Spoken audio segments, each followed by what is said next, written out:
News First, Newsline with Faraz Shauketaly. And a wonderful morning to you. This is Newsline, live as always from the Newsfirst studios in Dawson Street in Colombo. And this morning we've got a member of the United National Party, a member of Parliament, to join us and to give us his perspective of the crisis in government. And without further ado, it's best that we introduce you to him, Mr. Mujibur Rahman, the Member of Parliament from the United National Party in Colombo Central. Very good morning to you. Good morning. And how are you? Okay, fine. Alhamdulillah. Good. Now then, everybody's talking politics. What's happening? The Parliament, you all have got a forced holiday.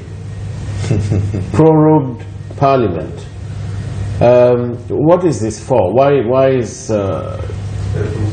do you think that this has been done? What's your understanding? Yeah, thank you, Farhan. Normally, according to the Constitution, President has powers to do that. Right. Normally, I think in the previous government also, when the Mahinda Rajapaksa was there, he did it. And during the Mr. Premadasa's times also he did it. Even Chandrika's times also she did it.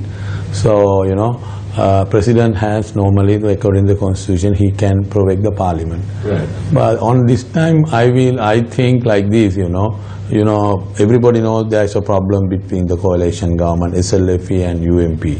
Right. What is that problem, Mr. Rahman? I think there are certain issues, you know, there are a lot of charges, you know, from the SLFE side, they said something against us, we also say something against them, you know. There are two different parties, right, and two different social, economic programs having both two parties. Yeah. So when we get together to work as a one party and in the one government, it's difficult. Definitely it's a difficult work. But everybody, in 2015 after our winning, so everybody thought of the national government because that time we had so many national issues, right, regarding we have an international problem, so we need some democratic reform for the country, and there is an issue in the northeast, we need a political solution for that, and everybody talk about the election reforms and some reforms to the constitution. So all those kind of issues were there on that time. So certain issues actually, because of these both parties agreed to work, and we sorted out also certain issues, not everything. Right. Right. Yes, well, certainly we will have to hand it to you that our international reputation is in a better state than before January 2015. I think most people will agree on that. To a certain point. Certain point, that's right. Of course, there are concerns that this government have sort of agreed with the international community on certain matters of accountability in terms of the war, without having a proper investigation, so there's all sorts of concerns. But when we look at it locally, and you say that there are problems between the main two parties, isn't it true that one of the main concerns is this allegations of corruption perpetrated by members of the United National Party today? Not last time, not whenever, but right now in this government, and that there's nothing much being done about it. The charge is that people say that your Prime Minister, your leader, is not doing anything. He is inactive when it comes to these things. Why? No, the thing is this, you know, this is the Prime Minister is the one person in the government, right? Yeah. It's a coalition government. The President is also there, right? President also have some sort of responsibility, right? He is the head of the state. Yeah. So if something going wrong, so he can take, you know, some action. He can come and talk to the UMPs or in the cabinet, you know. It's a coalition government, so everybody has the responsibility, not only the UNP. So I think like that. Right. I think if they have something problem, so presidents also can come and talk openly in cabinet. One of our guests, Mr. Rahman, is asking us, please ask your guest whether in his opinion Arjuna Mahendran has a duty to provide answers to the nation about the central bank issue. Definitely. You do believe that? Yeah. Do you also, can I ask you one of my questions then? When my question is this, do you believe that there is a urgent need for this government to get to the bottom of this scam, and for the money to be returned to at least to the consolidated fund. Yeah, definitely. Definitely, but from our side, you know, Farag, we also did a lot of work. You know, central bank issues went to the COP committee, right? We promote Handuneti as a chairman of the COP committee. So we had a debate in the parliament. After the debate, we sent all the documents to the AG department for the legal action. After that, president appointed a president committee. Right now, it's on the court, right? So now we didn't want to hide anything. Even as UMPers, backbenchers, everybody. I like that you're being upfront about this, but I'd like to ask you this question.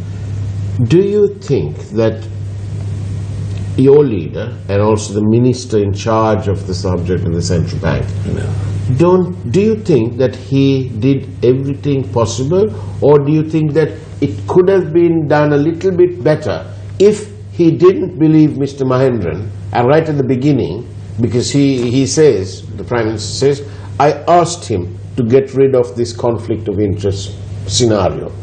Tell your son-in-law to get out of this company, blah, blah, blah. Now, the Prime Minister believed Mr. Mahendran. Would you be a bit more comfortable if the Prime Minister, instead of just believing him, had called the Registrar of Companies or the Registrar General and said, listen, can you tell me whether this fellow is out of this company or what? Give me a report.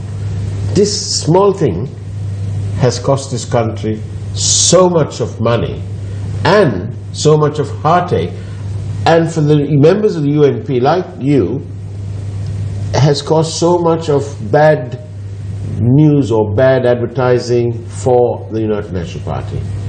What would you have liked to have seen? No, actually the Prime Minister has to trust Arjun Mahendran. Because of that only he invited to come and take him as a governor of the central government, right?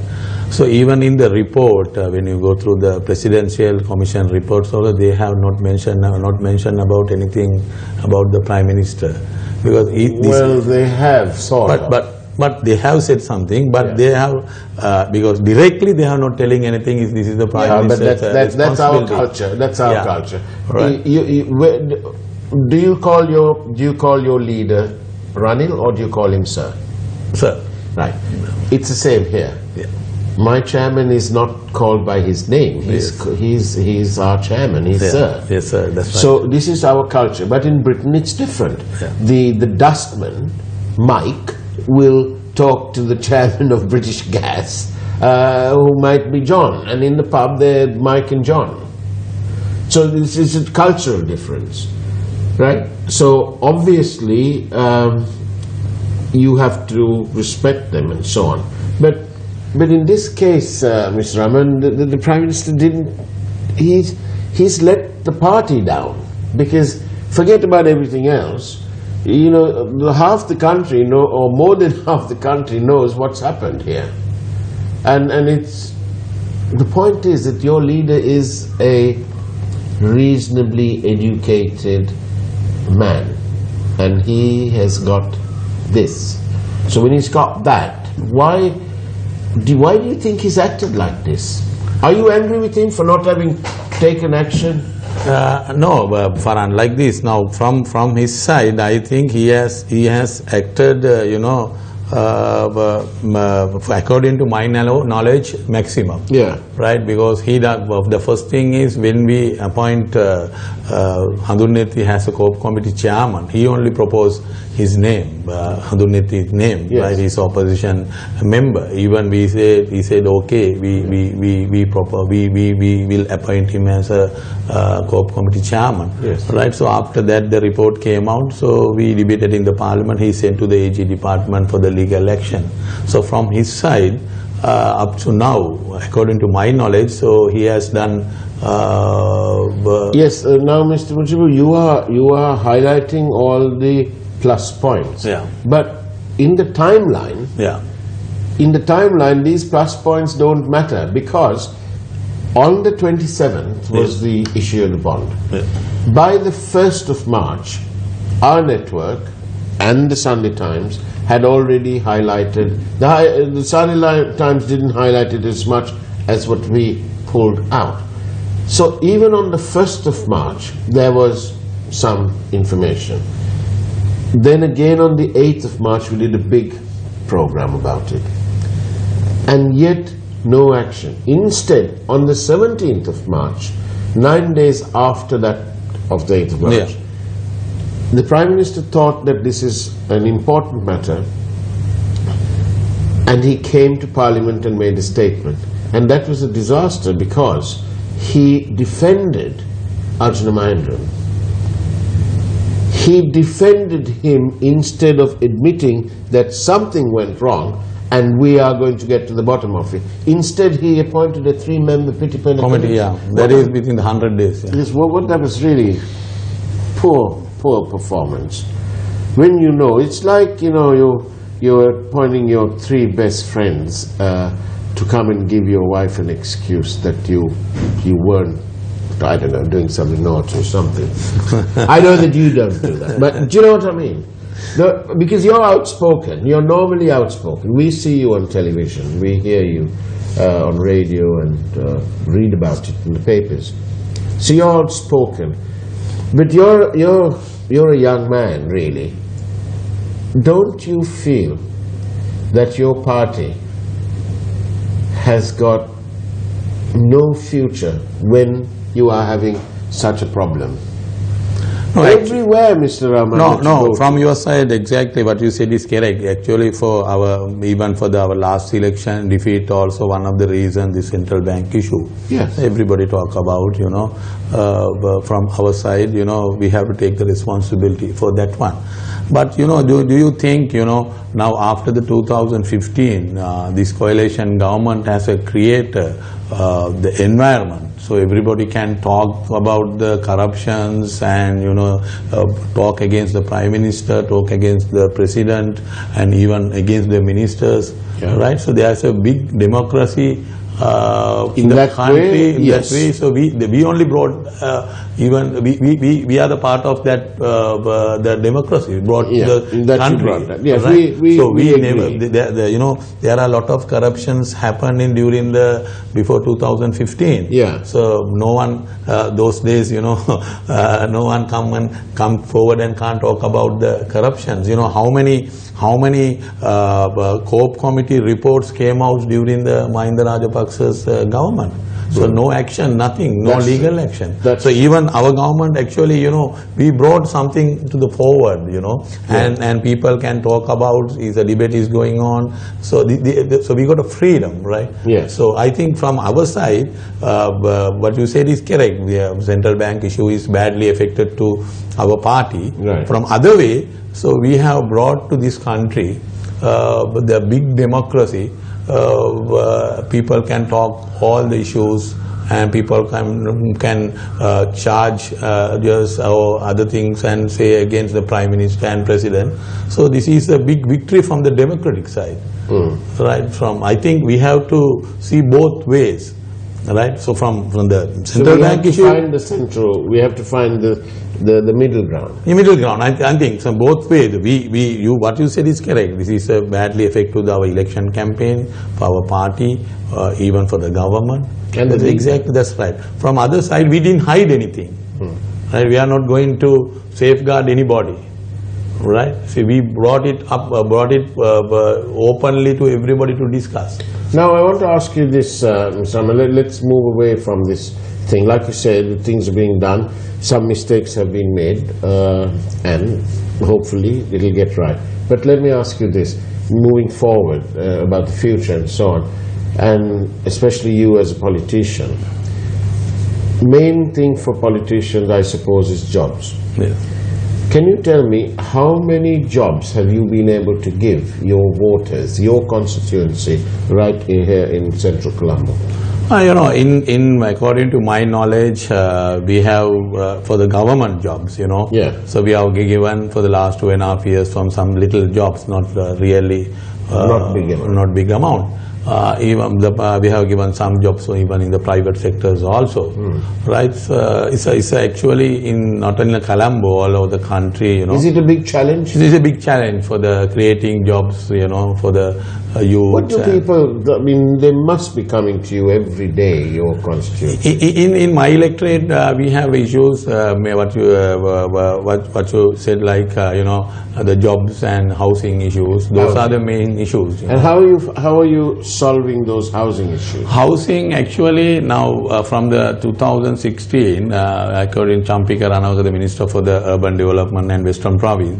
So now they have started nearly 2,000 to 3,000 houses at the moment. It's a building in Colombo City, in Colombo Central and the Colombo North mainly. Is this affordable housing? It is for the low income people, right? So it's a nearly 450 to 500 square feet houses. Okay. Right. About how much? It's mainly, first they have to pay only 50,000 and monthly 2,500, 3,000 like that. Right. So this is being developed by who? It's a Urban Development Ministry plus that Western Megapolis Champika Ranawaka's ministry. Right. On that note, we'll take a short break. Don't go away. After all, this is Newsline.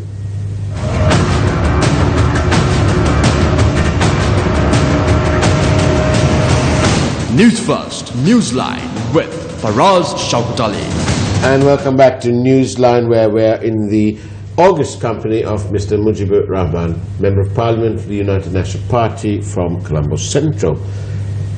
One of our guests, viewers, is saying, it's talk only. Time has come for action. What would you like to see happen, Mr. Mujibur Rahman? No, actually, I must tell you frankly, now we have only 17 or 18 months more for the next president election, right? So we have to deliver very fast. That the guest says, I agree with him, right? So next 17 or 18 months is a big challenge for this government, right? Everybody is expecting a lot of things. People are watching us. They say we are only talking, not delivering anything, But everybody must remember. We must remind, after that 2015, last two and a half years, we did some politically, democratically some reform in this country. We bought information bill. We reduced some powers of the presidency system. We brought some amendment for that. So we made independent commissions, right? So likewise, we did some democratic reforms for the country. From the how about some democratic reforms at your party? Even party also already that is started. They appoint the 10 people's committee. How long have you been a member of the party? I came to the United National Party in 2005. How many committees since then till now? No, but this time it's a different committee. It's appointed by the parliament members. Can you see, because we can't, but can you're inside, can you really see some change happening? I think this time is really it will happen, because everybody understand, everybody thinking we can't go like this. We must have some genuine changes in the party, right? So everybody has accepted that one. So we have to do that, otherwise we can't survive. So you can see change slowly, but it's happening. Slowly, but it's happening. It will happen.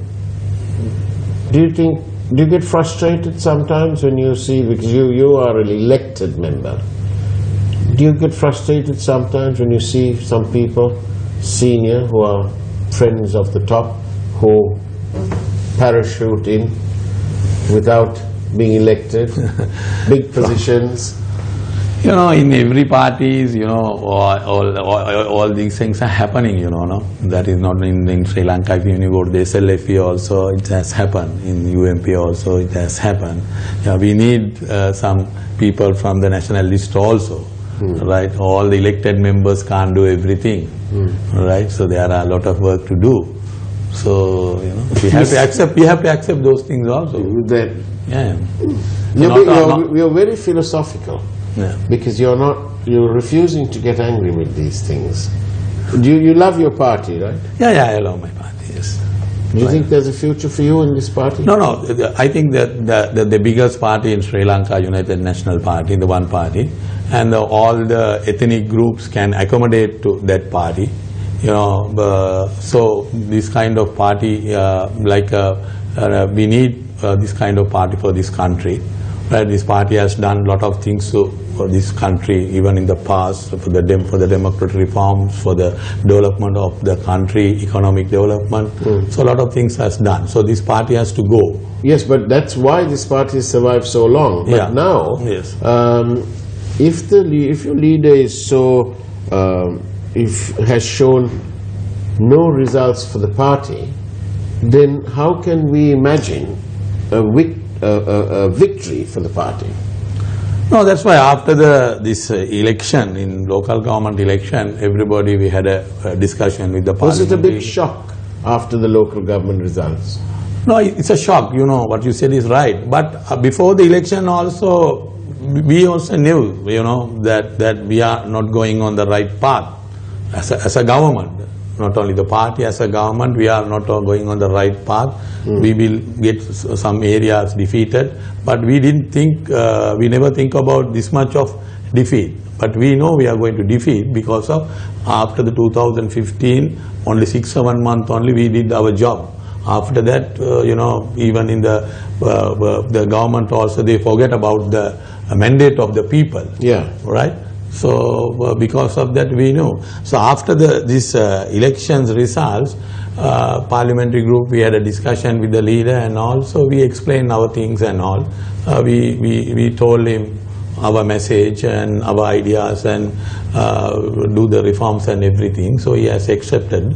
So now we are waiting till he has to do all the reforms work. So he agreed for the reforms.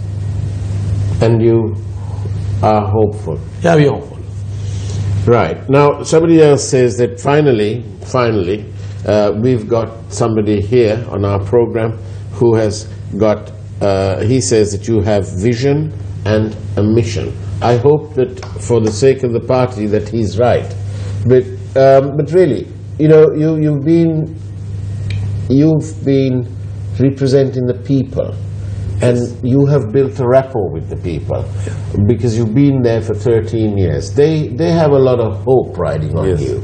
And they must be coming and saying, Nana, you know, do this and do that. Yeah, exactly. Help me. You know, the prices of coconuts over 100 rupees. Yeah, exactly. Right? So even having pol sambal and rice is it's like becoming a luxury. That's right. When you're faced with all that, and then you turn around and you look at what's happening to your party by very few people in that party, then you must be thinking to yourself, look, what about my future in this party? Well, how am I going to do this?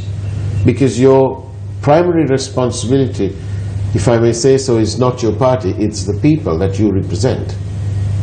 Exactly. So whichever party you come from, they are your people, you are their man. And they are going to back you. But you need to deliver something to them. There's a limit, isn't there? What are you going to tell them when the prices of coconuts becomes 150 rupees? What are you going to tell them? No, Farak, yeah, but normally what you said is right, that cost of living has gone high little bit, you know, when we are compared with the last 3-4 months. The same times, you know, after the 2015, we have given some sort of benefit to the people also from other side, right? So there is a challenge, you know, we have to face it and we have to give some benefit to the people. People are now, they are waiting for that. So before, that's why I told you, we have now only 17 or 18 months more. So before that, we have to do some reforms work for the economy also. So otherwise we can't go like this. We can't go. We can't go like this. Yeah. So you accept? You accept? Yeah, I'm accepting. We can't go like this. We have to do some big reforms, and from the democratic side and from the economic side, people are waiting for that one. So otherwise, I think you're going to have to mention this thing. You may have forgotten because there are so many of these, but let me remind you. The role of a cabinet minister is to be a minister. It is not to negotiate with contractors and to start doing business. Yeah. That is not why you become a minister and a cabinet minister. You agree, right? Right? And therefore, now we have a situation where Lakshman Kiriyala, Minister of Highways, he's been having meetings with Taisei, with Fujitsu or somebody else, another company, and with representatives from some subcontractor. What does he think he's doing? This is a serious matter. And now he's been moved. So now, God forbid, but all the public enterprise is under him. And when we asked him these questions, Mr. Rahman, you must be knowing that he said that he's got 400 million rupees in his bank accounts. We'd like to see the proof, his asset declaration. If you are telling it in public, you might as well say, look, here's my asset declaration, you look. But nothing. And then he blames the media, then he tries to bring the religious card inside, saying that we are trying to block the road to the Darada Maligawa. Well, it's all complete rubbish, because at the end of the day, this whole deals, I'm being polite. And I'm not wrong, because if I'm wrong, I'm sure that they would have sent us a letter right now. This is all rubbish. Where is the good governance, Mr. Rahman? And what's happening to your party when these leaders, these senior people are doing all sorts of dodgy things? What would happen to you if you tried to do this at your local level? No, what you said is, now there are some charges against the ministers, not only Lakshman Kiriyala. No, that's right. No, I just picked his name. Yeah, charges. I think as a good governor, so we can't work like this, so we can't do like this. What the promises we are given in 2015 and our mandate is different. So all these things we have to keep in our mind. Otherwise, but reform must come to the party. Yeah, reforms must come to the party. That is, we all agreed for that one. Right. Right. That is no other word, no different comments or different ideas. Everybody accepted that reforms must come to the party. Right. From other thing, but you asked from me. So for even the senior ministers or junior ministers, so everybody must keep there in mind what is the people has given mandate to them. So we came talk against the corruptions and all. So we can't do that, right? If he also going on the same path what Mr. Mahinda Rajapaksa did. So it's going to be an end of everybody's. Not only. So I think I'm going to give you a nice full toss here. I think. Do you think that the biggest achievement of this government has been that they were, at least poorly or badly or whatever, they were the alternative to ending Mahinda Rajapaksa's rule? What do you mean? Do you think that that is the biggest achievement of this government, that they were the alternative to Mahinda Rajapaksa? Yes, right. But it has come at a big price. Yeah, we came to the power. We are the alternative for the Rajapaksa's regime and his policies and all. So, but only thing is, unfortunately, for the corruptions and other things, our process are moving very slow, right? And from other side, from the freedom and democratic way, and the media freedom, other things, we are very far from the. It's a big difference with the Rajapaksa's regimes and the unity government, the good governance, right? From other side, so we couldn't fulfill the aspiration of the people, what they have expected in 2015. That is one of the reasons we defeated the last election also. So people had a big hope. They had a big aspirations, and so they thought after we come to the power, it's going to be a different the country, right? So we couldn't do that. So because of that, we paid the price. Do you know, Mr. Mujibur Rahman, I thank you for your honesty. And this is not only my opinion, but several messages that come through today are talking about your honesty, and it's rare that we find people who are so honest and say it the way it is. It's very important for us, if I may say so, for our country, for our future, and for the future of the party that I personally have a lot of sympathy for.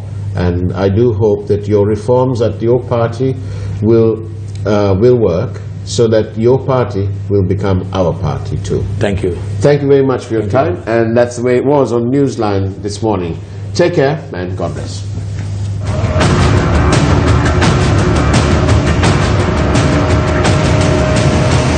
News First, Newsline with Faraz Shauketaly.